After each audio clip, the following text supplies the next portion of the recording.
Assalamu alaikum wa rahmatullahi ta'ala wa barakatuh, mes chers élèves de 3e année collège. Dans cette vidéo, on va étudier la digestion et précisément la digestion au niveau de la bouche. Comme vous savez, les aliments qu'on avale pendant les repas subissent des transformations lors du passage dans le tube digestif pour être utilisables par l'organisme. C'est ce qu'on appelle la digestion. Alors, pour étudier la digestion, il faut répondre à des questions. La première question, quelle est la nature des transformations que les aliments subissent à l'intérieur du tube digestif? Deuxième question, quels sont les agents de ces transformations?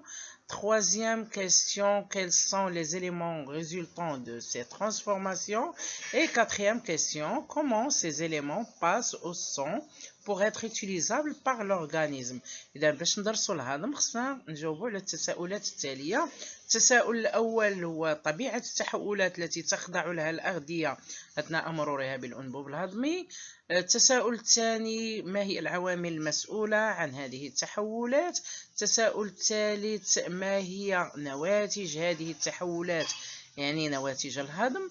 والتساؤل الأخير، كيف تمر نواتج الهضم بعد عملية الهضم؟ بالطبع كيف تمر نواتج الهضم إلى الدم لكي تصبح قابلة للاستعمال من طرف الجسم. للإجابة عن هذه التساؤلات لا بد أولا من أن نتعرف عن الجهاز الهضمي عند الإنسان. Comme vous voyez, ici on a l'appareil digestif humain.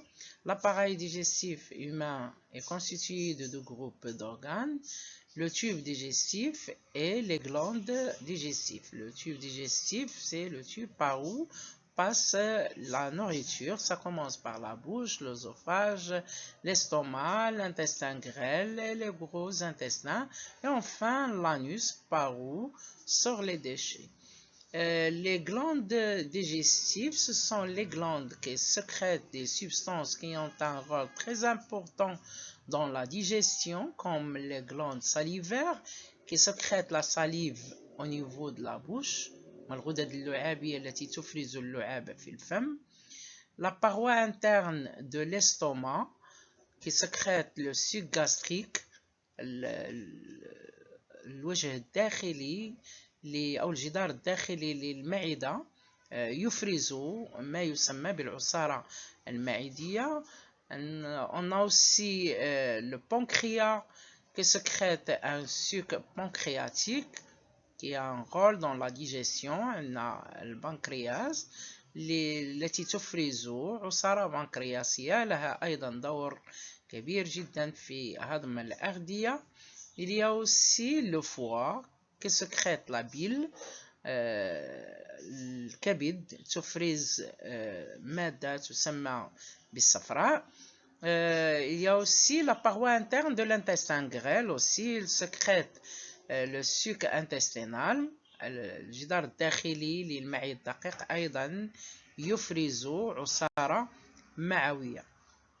إذا هذو هما الغدد الهضمية التي تلعب دورا مهما في الهضم بإفرازها لمواد تهضم الأغذية، سنتعرف عليها فيما بعد. On va lire le résumé de cet paragraphe. L'appareil digestif est constitué d'un tube digestif et des glandes digestives. Le tube digestif est le tube par où passe la nourriture. Ça commence par la bouche, puis l'œsophage, l'estomac, l'intestin grêle et le gros intestin. Les glandes digestives sont des glandes qui sécrètent des substances qui ont un rôle très important dans la digestion, comme les glandes salivaires, la paroi interne de l'estomac, le pancréas, la paroi interne de l'intestin grêle et le foie. Pour savoir l'action de la mastication sur les aliments au niveau de la bouche, voyons cette vidéo ensemble. La digestion est le processus qui permet de fractionner les aliments en fragments très petits que l'organisme peut absorber. Comment ce processus se déroule-t-il? Le processus digestif débute dans la bouche. Nous y mâchons nos aliments pour les réduire en morceaux. La salive qui est ajoutée les transforme en une bouillie d'aliments plus facile à avaler. La salive contient également une enzyme importante, l'alpha-amylase, qui favorise la digestion en dégradant l'amidon. Les aliments passent ensuite dans l'œsophage.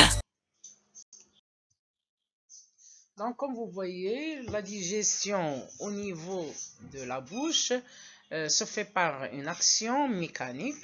Cette action mécanique, c'est grâce à la mastication. Au niveau de la bouche, les aliments sont soumis à une action mécanique grâce à la mastication, qu'elle les fragmente et les mélange avec la salive pour donner un bol alimentaire facile à avaler. دونك على مستوى الفم تتعرض الأغذية لتأثير ميكانيكي بفضل المضغ الذي يجزئ الأغذية ويجعلها تختلط باللعاب فتتشكل ما يسمى باللقمة الغذائية وما نسميه un bol alimentaire. اللقمة الغذائية سهلة الابتلاع أو سهلة البلع. La salive contient une enzyme appelée l'amylase qui a une action chimique sur l'amidon. بالإضافة إلى التأثير الميكانيكي فاللعاب يحتوي على أنزيم يسمى l'amylase بالعربية النشواز اللعابي له تأثير كيميائي على النشا. Je vous invite à regarder cette deuxième vidéo qui montre le rôle de l'amylase. Au niveau de la bouche, nous avons une macromolécule de l'amidon, constituée, comme vous le voyez, de plusieurs petites molécules qu'on appelle les molécules de glucose. Nous avons notre enzyme contenue dans la salive, c'est l'amylase. Mais nous avons aussi des molécules de l'eau. Que se passe-t-il au niveau de la bouche? Cette molécule d'amidon va subir une réaction chimique avec les molécules de l'eau. Cette réaction chimique est appelée et dite hydrolyse, mais elle nécessite l'intervention de notre enzyme. Mais l'enzyme, dans ce cas-là, il joue uniquement le rôle de catalyseur, puisqu'il n'intervient pas dans cette réaction. On obtient de petites molécules qu'on appelle les molécules de maltose. Chacune est constituée de 2 molécules de glucose. Donc, la digestion chimique au niveau de la bouche, comme vous le constatez, il s'agit d'une simplification moléculaire. On passe d'une macromolécule d'amidon à de petites molécules de maltose. L'enzyme qui intervient dans ce cas-là, c'est l'amylase salivaire contenue dans la salive. Alors, comme vous voyez, l'action chimique qui se passe au niveau de la bouche, c'est grâce à l'amylase salivaire.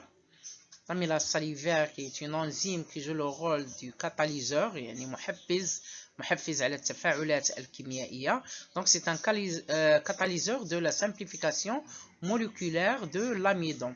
L'amidon qui est un sucre complexe formé d'une macromolécule يعني جزيئة كبيرة ومعقدة constituée d'une chaîne longue et complexe formée par plusieurs molécules simples de glucose qui sont liées entre eux et en présence de l'eau et de l'amylase salivaire, les liens se brisent par l'eau pour donner un sucre simple qui s'appelle le maltose. Et le maltose est constitué de 2 molécules de glucose. Donc c'est un sucre simple. Par contre, l'amidon, c'est un sucre complexe qui est constitué d'une chaîne complexe et longue. Cette réaction chimique se fait entre l'amidon donc et l'eau, s'appelle l'hydrolyse. C'est l'eau qui fait la lise des liens qui attachent les unités de l'amidon.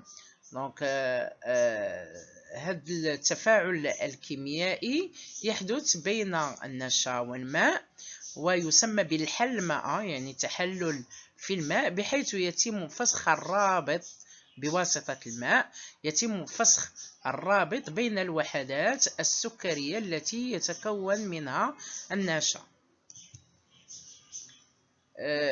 نلاحظ هنا التفاعل الكيميائي الذي يحدث في الفم والذي يؤدي إلى هضم النشا بفعل l'amylase salivaire, l'eau plus l'amidon en présence de l'amylase donne le maltose et l'amylase n'intervient pas dans cette réaction.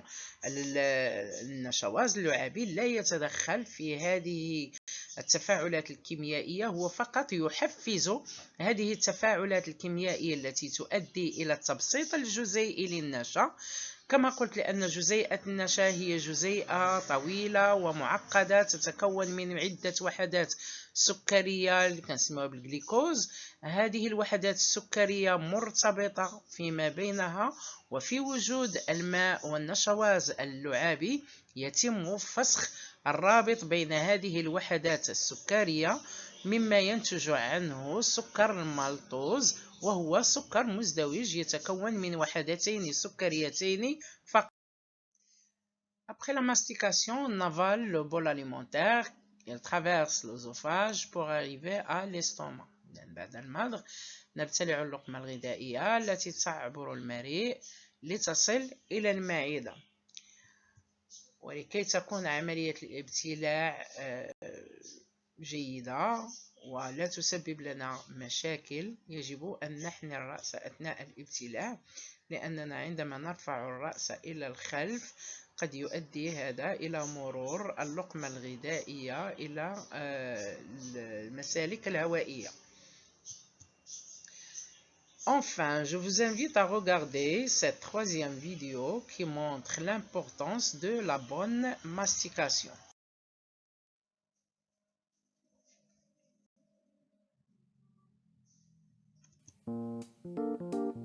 Mâcher. Pourquoi il est important de mâcher? Quand vous mastiquez bien un aliment, il prépare une digestion facile. Dans la bouche, la salive, en se mélangeant aux aliments, commence la digestion. Elle envoie un message au cerveau pour l'informer de l'aliment qu'elle est en train d'absorber. Ensuite, le cerveau prévient l'estomac. Ainsi, les sucs gastriques appropriés sont préparés pour rendre la digestion fluide et facile. Si vous ingurgitez sans mâcher, l'estomac ne reçoit pas d'informations. Il ignore quel suc gastrique utiliser. Du coup, maux de ventre, ballonnement, flatulence, gaz. Prenez le temps de mâcher, savourez ce que vous mangez, et l'estomac sera bien digéré. Mâchez, mâchez, mâchez.